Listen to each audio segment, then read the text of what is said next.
Yo, preseason game number 1 in the books. It was Moses Moody who was the star of the show, but I thought a bunch of players that didn't really tally up a bunch of points on the stat sheet really impressed. I'll tell you who those players are and what I liked on today's Locked On Dubs. You are Locked On Warriors, your daily Golden State Warriors podcast. What are they going to say now? Part of the Locked On Podcast Network, your team every day.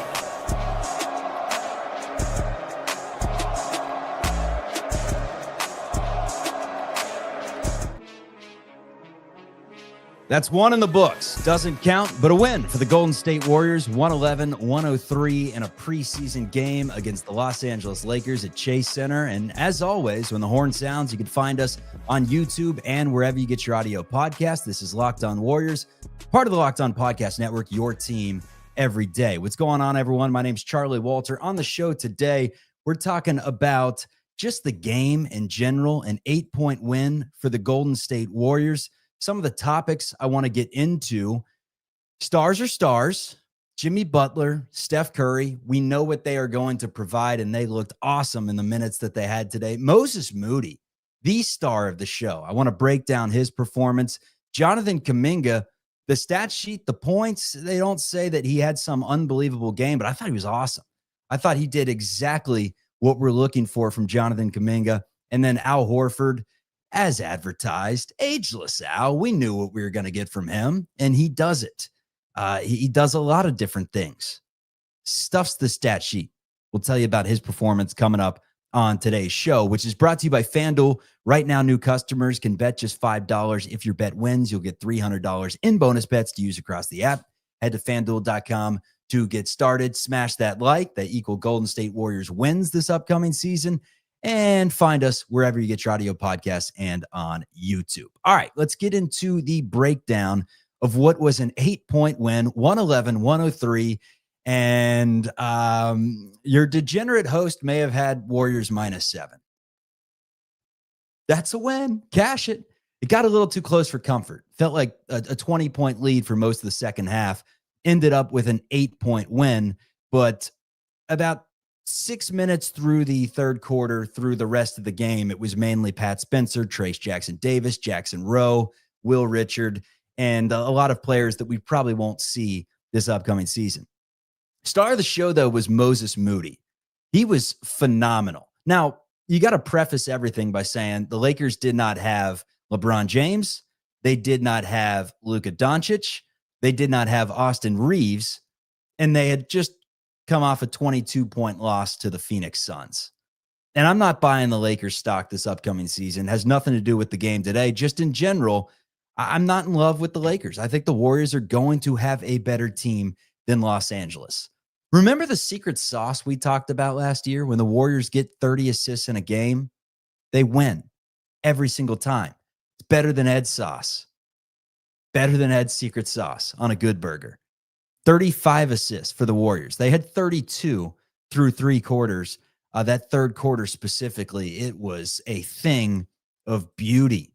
But the first starting lineup of the season, we thought it would potentially be Al Horford that started at the 5. Nope, it was the lineup that just kept winning to end last season. Moses Moody, Brandon Bajemski, Steph Curry, Jimmy Butler, and Draymond Green.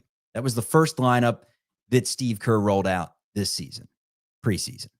Horrific start, honestly. There were a couple lazy passes, one by Jimmy Butler. I think another was by Draymond Green on an inbound that led to a jump ball that ended up being a Jared Vanderbilt jump ball, won that, and immediately a J was put in the basket, and it's 7-0, just like that. And I'm thinking to myself, thank God it's preseason, because that was sloppy. But there was good intensity to start the game, aside from that sloppy start. Moody looked good from the get-go. Catches in the corner, triple threat, puts it on the deck immediately, slam dunk. And that was just kind of what was to come from Moses Moody. Then he knocked down a movement 3 after relocating. Smart basketball. Jimmy had picked up his dribble, was inside the paint. Moses knew the assignment. It's get open, and Jimmy's going to find you. Did just that. I thought it was weird that he disappeared for like a quarter and a half, it felt like. There was a long chunk there where Moses Moody had the big ice packs on the knees and we didn't see him. And I thought to myself, where is Moses? What's going on? It's been a little bit. We got plenty of Moses Moody. In the meantime, Jimmy Butler played phenomenal in the minutes that he had. He was cutting great without the basketball. Draymond had a perfect feed one time. Actually had 2 chances for an assist to Buddy. And both times Buddy missed. First a 5-footer, and then he missed a wide open 3, and Jimmy gave him one of those. You're not Alfred. The banter is back between those two. Phenomenal stuff. Jimmy Butler played, and we didn't know if he'd play because of that ankle tweak that he had in practice, but he played 15 minutes, and he was Jimmy Butler. He's awesome. He was 3 of 4, got to the line 4 times, had 9 points, 4 rebounds, 2 assists. He really set the tone for the rest of the Warriors team to start, as did Steph Curry. 11 points in the first 5 minutes of the game. He finished with 14 in his 15 minutes of play, 5 of 7, 3 of 5 from deep. Curry was unbelievable. Anyone that thinks Curry's going to slow down this year, it's not going to happen. Looks so damn good. Entering his 17th season with the Warriors. Speaking of someone entering his 17th season, Al Horford makes his Warriors debut, and his first touch, it was a little give and go to Steph Curry. He gets it left wing. Curry cuts the bucket. Al's smart. He knows the assignment. Leads to an and one. But defensively, I thought Al Horford really showed out today. And if you had any question marks about the player that Al Horford is, now you have every right to question age and potentially durability, even though he's usually good for 60 games every season. But in terms of like the actual player that he is, I thought he should have shut down any concerns right away. Just seems like a perfect fit. You see the ability to switch on the perimeter. You see his ability to get back into drop coverage and affect some of those lobs that Bronny was throwing up to DeAndre Ayton to start the game consistently. That was the only offense that the Lakers were running until Gabe Vincent got involved and started hitting everything. But had 3 blocked shots. One of them was a huge swat that went about 10 feet from where he blocked it past the 3-point line. He was good in the paint, patrolling, brought the ball up the floor a few times, and the handles are a little bit shaky. You don't want him bringing the ball up the floor, but he can do it, and he knew the assignment each time. Wait for Jimmy to establish position on the block, get it to him, and relocate. That's what he does. Knocked down a 3, took a couple of them, had some assists. The final stat sheet for Al Horford in his 14 minutes, nothing sexy, but had 3 points, 4 rebounds, 3 assists, 3 blocks, a plus 13. So you'll take Al Horford's 15 minutes today. And also he came into a lineup that featured Quentin Post.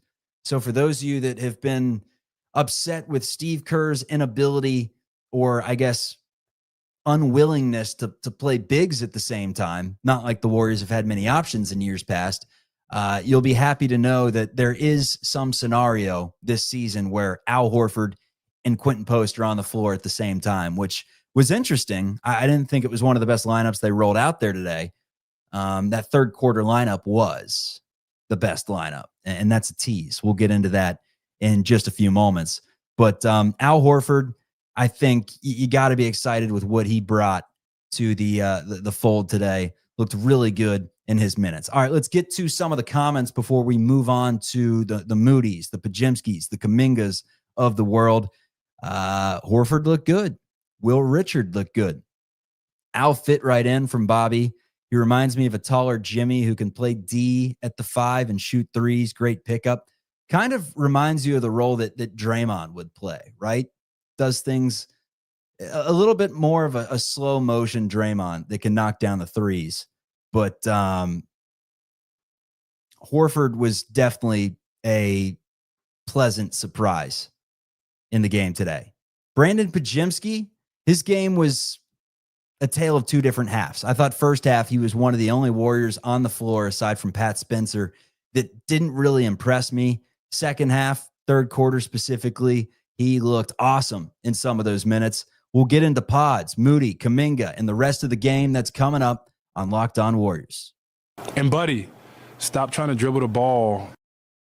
Today's episode is brought to you by America's #1 sportsbook, that is FanDuel. Let me tell you about the FanDuel app right about now. It's NFL season, NBA season, MLB playoffs, best time of the year, some would say, intersects. And right now, new customers can bet just $5 and you'll get $300 in bonus bets if you win. That's right. Pick a bet, put down $5, and if it hits, you'll unlock $300 in bonus bets to use across the app. My favorite thing about FanDuel is the fact that I can bet on a preseason game and cash in a -7 ticket when I know that there's no Reeves, no LeBron, and no Luka. Easy money.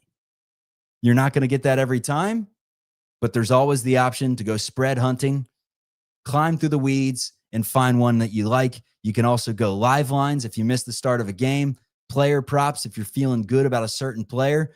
And if you want a return on investment that may take a while but can give you big dividends, we got futures bets as well. Whether you're a casual fan or love diving into the stats, FanDuel makes the game day experience so much better. What are you waiting for? Visit FanDuel.com to download the FanDuel app today and get started. Let's get back to the show. All right, so tale of two different halves with Brandon Podziemski. We've heard that he's gotten off to a great start in camp from Steve Kerr. I thought his on-ball defense in the game was good throughout. Always has great communication. You can hear him through the TV talking. Good timing on his double teams, specifically the play where Kuminga was locking down Bronny, and on the weak side, Podziemski kind of snuck up and ripped the ball away, led to a jump ball. He's always good on that double team timing. Was out of control on a few of the first drives that he had. There was one where it was like, what, Podz, what the hell are you doing, man? I mean, he had no plan in mind. And there was no way he was doing anything with that basketball. He just dribbled into the lane about 200 miles per hour, and then last second was behind the hoop and was just like, turnover. And that was one of his moments in the first half. Didn't really shoot, had a few free throws, I think, but did not do much in the first half. Second half, however, he was really good. We're going to get into that second half, that third quarter in just a minute. For the Lakers, they really didn't have anyone going today. I mean, they had Hachimura. He's a regular. He had 4 points in his 19 minutes. Jared Vanderbilt played 21 minutes and had 9 points. Jake LaRavia's a pretty nice player. He had 10 points. Gabe Vincent was really good in his minutes. 16 points, 3 of 7 from 3. Bronny James was not good. He's now, let me do the math, 3 of 18 this preseason, 5 points in the game. And he played a lot, was not phenomenal by any means. DeAndre Ayton had 7 points in the game, and the Lakers were not really that good. Meanwhile, for the Warriors, 46%, they hit 17 threes, did Golden State. 17 of 43. You'll take that. And again, 7 blocks and 11 steals. You'll take that, along with 35 assists. But let's get back to some individual performances. Before we move on to the star of the show, Moses Moody, I want to save a segment for him. I want to get into Jonathan Kuminga, because the stat sheet does not really tell you how good of a game that Kuminga played. If you didn't watch the whole thing, if you didn't see Kuminga's 15 minutes, you would look at the stat sheet and say, all right, he had 5 points, whatever. But 6 rebounds, 4 assists, 1 turnover, had a block in the game, and it was a nice help side block. But just the notes that I compiled will kind of tell you how good he played in the game. First of all, his playmaking significantly better, was a willing passer, wasn't really looking for his shot, was always eyes up, looking for his teammates. His first touch, I thought, was a good example. Had it on the block. Typically, when Kuminga has it on the block, what's he doing? He's going for the little turnaround. He's going to try to muscle his way to the basket. He's not going to kick it out for a Gary Payton 3. He did. He kicked it out for a Gary Payton 3, and GP knocked it down. The one gripe that I have with Kuminga in the game, and it's truly one, was he missed his first 2 free throws. And final statistics on free throws in the game was just those 2. So that's the one gripe. He's got to be better than a 50-60% free throw shooter this season. But he had the nice help side block. Then he had a nice play where he passed up a 3 on the right wing, drove inside, looked like he was going to pull up from about 7 feet, and instead gives a little ball fake, little up and under scoop into a layup. That was a nice play there. Then I talked about that great on-ball defense that he had with Bronny taking it up, and he was awesome on ball all game, really good. And that was the play where Podz came weak side to double it up for the jump ball. But I just thought he had good focus, good intensity. He was smiling throughout, good decision-making, wasn't looking for his. I really liked what Kuminga brought to the table. Even ran a fast break at one point, and instead of putting his head down and taking it to the rim like he normally would with numbers, he was under control, found Buddy Hield on a little bounce pass for an easy layup. Was kind of running the de facto point guard for a minute there. And I thought Kuminga played a really good game. Pat Spencer, he got some minutes in the playoffs last year out of necessity.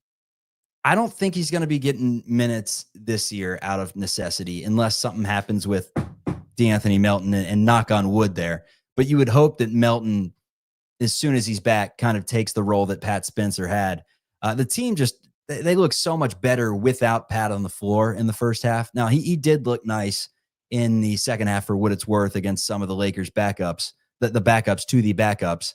But I think DeAnthony Melton's health is crucial this season, and Pat Spencer can be a nice energy guy in February, something like that when you need a few minutes. But he was one of the first people off the bench today, and I would hope that that's not Steve Kerr's plans. And I would imagine if you're listening, regardless of how much you're a fan of Pat Spencer, you would think the same. Draymond Green he wasn't good. He wasn't good. He played 14 minutes. It's preseason. Don't want to get too high or too low on anyone. But he went 1 of 6 from the floor. Did have 3 rebounds and 5 assists. So the assists were fantastic, especially early, off the cuts and everything.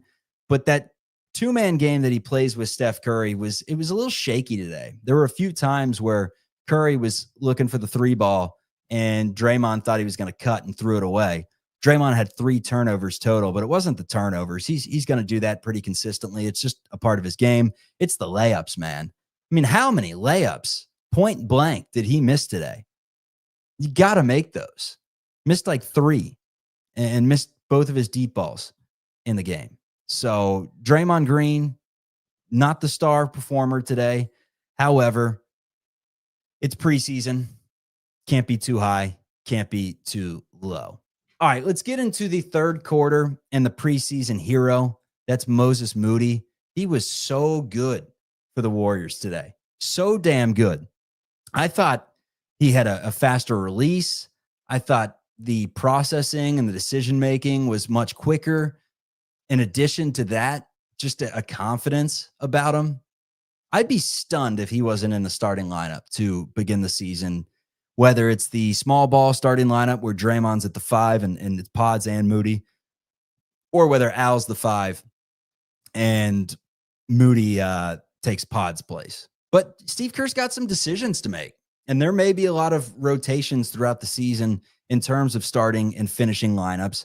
I mean, there's a world that Jonathan Kuminga somehow slides into the starting lineup if he plays like he did tonight, and really refines what his role is supposed to be. And his role is, it's very evident what it's supposed to be at this point.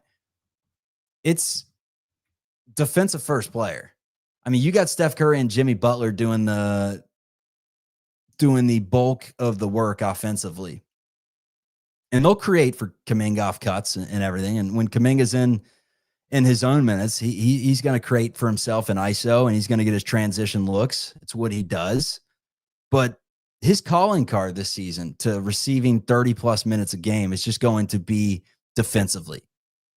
Activity, engagement, attitude, all these things that he was on point with tonight. I thought JK was an unsung preseason game one hero for whatever it's worth. Let's get into Moses Moody, deeper dive in that third quarter. It's coming up on Locked On Warriors.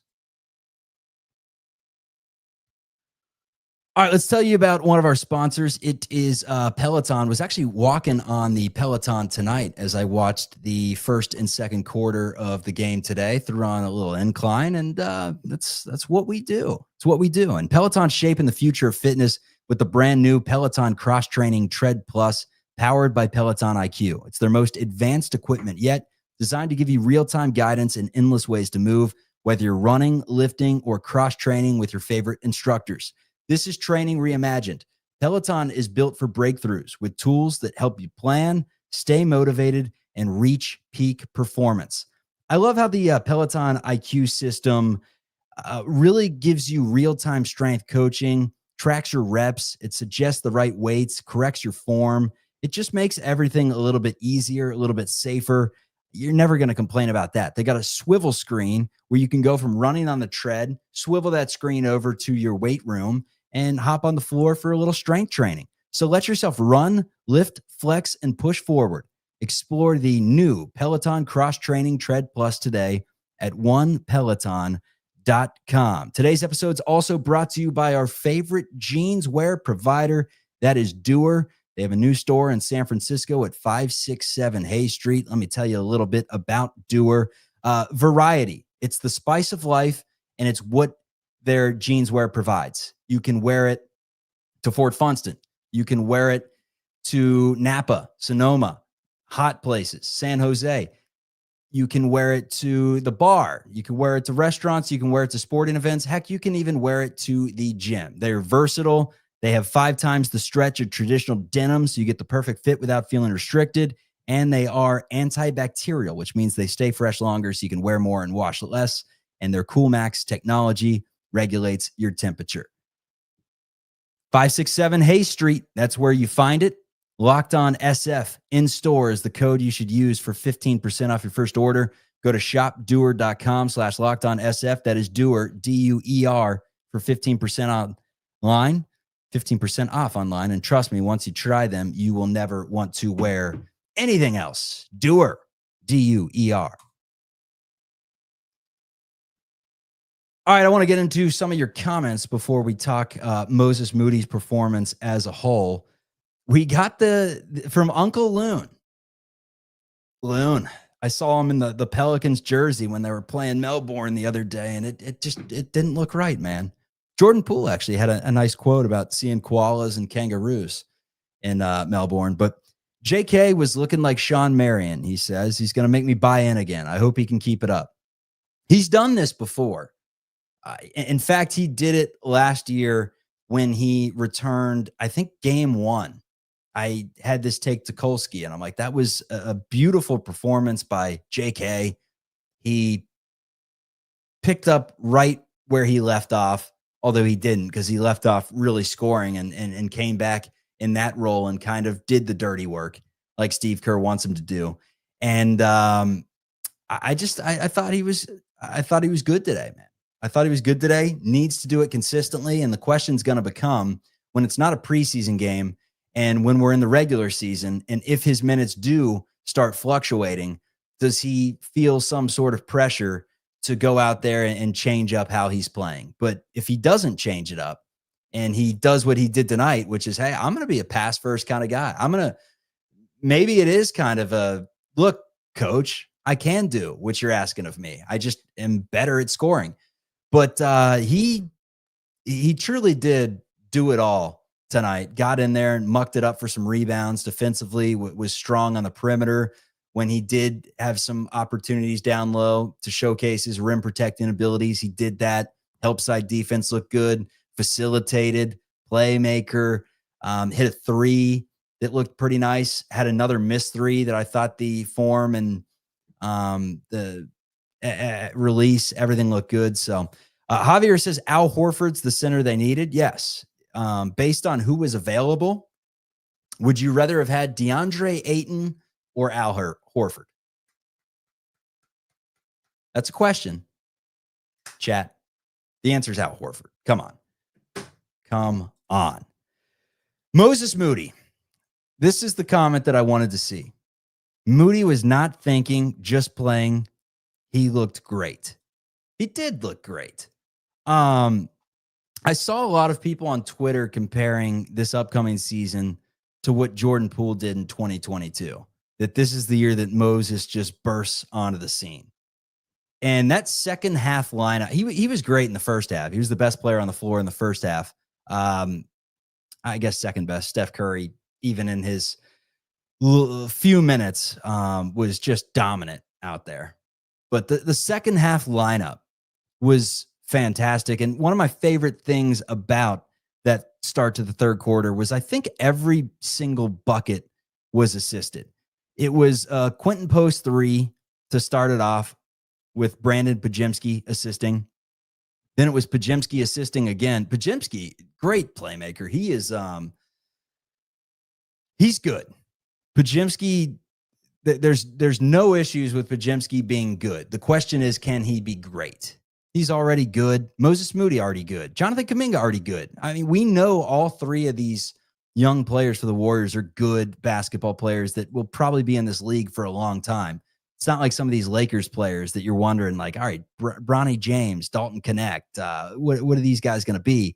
You know that these dudes are going to be players in the NBA for a minute. Question is, can that trio or a couple from the trio be better than good? And that is kind of what the Warriors' ceiling is determined by. We know Jimmy, Steph, and Draymond's health is the key to everything.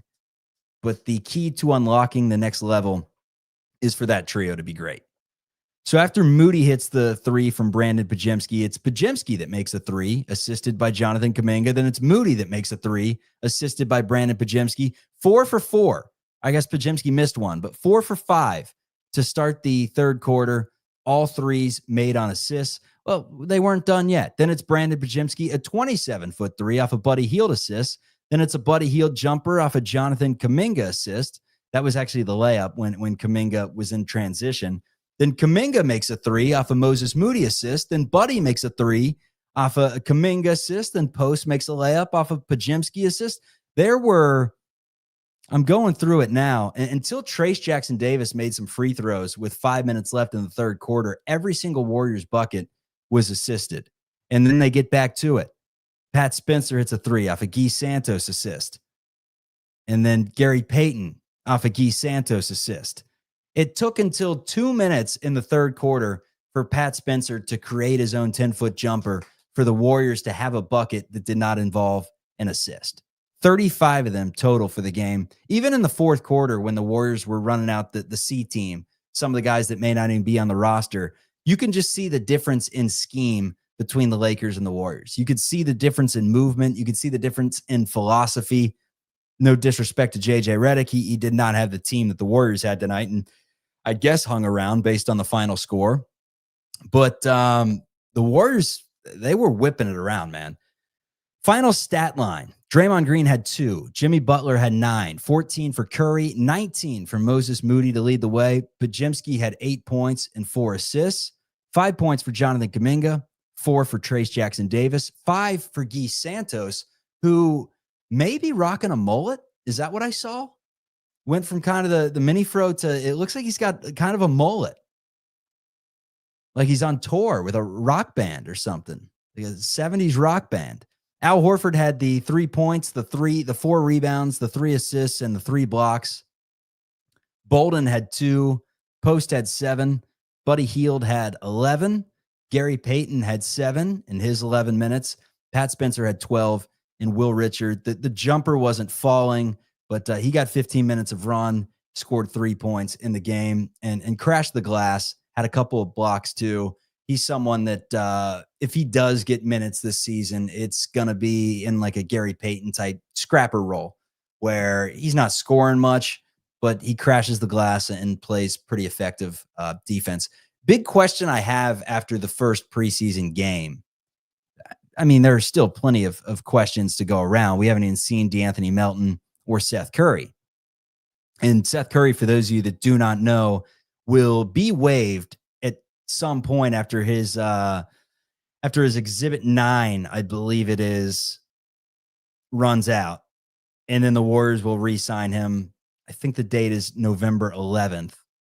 And then DeAnthony Melton should be back in November, we would hope, but we know that he's going to be reevaluated in 4 more weeks, recovering from that ACL surgery that he underwent last season while on the Warriors, and don't expect DeAnthony Melton before November. So in the meantime, what's the rotation going to look like? I think that is my biggest question as of now.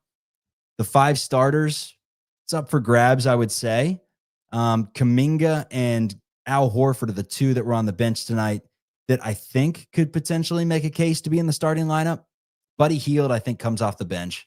I think that's where he's best suited. A little spark plug off the bench. And then Kuminga, is he a 25-minute kind of guy? Is he a 35-minute kind of guy? What are his minutes going to look like? Moses Moody, again, 30-minute kind of guy. Is this the year that he gets his run? He was so damn good. 7 of 9, 5 of 7 from 3. Hit him from everywhere too. Even heat checked at one point in the first half and pulled up from like 32 feet. Almost knocked it down. But that's confidence. He wasn't doing that last year. And I know it's preseason, but give the man his flowers. Led the way with a plus 21. Moses Moody, our Locked On Warriors player of the game. Trace Jackson Davis played 13 minutes in the game. Immediately was crammed on.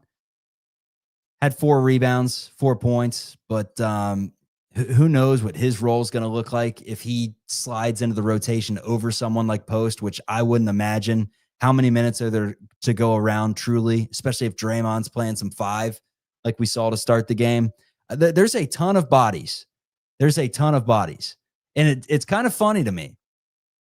Trivia question for everyone listening. Who led the Warriors in minutes today? I'll give you a hint. It's a player that I didn't even think was going to be on the team. So you're like, all right, was it Gary Payton? Because I remember there was a report that came out that he wasn't going to be re-signed by the Warriors. No, it's Pat Spencer. Led the way with 21 minutes today. Steve Kerr loves Pat Spencer on that 2-way contract. That'll be a question that'll be answered throughout the season. Will he be, playing for the Warriors? Will he be getting some minutes this season? Or will it be, I guess we got to wait for Melton anyway. So we probably will see some Pat Spencer from October 21st until the date that Melton comes back. Anyways, it's a good question. Why is Pat Spencer playing so much with the main guys? I thought Spencer last year specifically, like winter time, like February, January, I thought he was a great spark plug. And I thought Rockets series, I believe it was, and a little bit of the Wolves series too, but Rockets series specifically when Podz was out, you really just saw the lack of ability. You just saw the lack of talent compared to other players in the NBA. The fact that Pat Spencer was as good as he was at lacrosse and is now in the NBA is freaking incredible. The dude's a superstar, for God's sakes. But in terms of being a superstar on this team that should be playing 21 minutes when you're trying to give some other players run, I don't necessarily understand it. But hey, Steve Kerr likes Pat Spencer. He's one of those, Ty Jerome, Anthony Lamb kind of guys. And Ty Jerome turned out to be a pretty damn good player. So who knows? Maybe he knows what he's doing with Spencer. He did have 12 points. So when all was said and done, Spencer did all right. But and I'll tell you this. There was the play last season where Spencer got, I think it was Şengün's grill, maybe. And I think he got ejected in the playoffs last year. That will forever cement him as a legend in my mind. But that's really all I got for you after this 8-point, 111-103 win for the Warriors. Let's run it back for another post-game show. Let's see when they play next. It's on the 8th, so that is Wednesday. Final answer, Regis. That is a game against the Portland Trailblazers, 5 p.m. So we will see you then, but we'll see you before then. Kolsky's going to join me tomorrow around lunchtime. I'll post a little show, And we'll get Steve Kerr's reaction, all the players that they brought up to the podium. That's for tomorrow's show. But the instant reaction tonight is that Moses Moody looked awesome. Al Horford, the stat sheet doesn't say he did anything incredible, but if you watch the game, you know how much of an impact he had, specifically defensively, and just looked smart offensively, like he already knows the Warriors system and what Golden State wants to do. Jimmy Butler, phenomenal in his minutes. Steph Curry, unbelievable in his minutes. Pajimski, tale of two halves, looked great in the second half.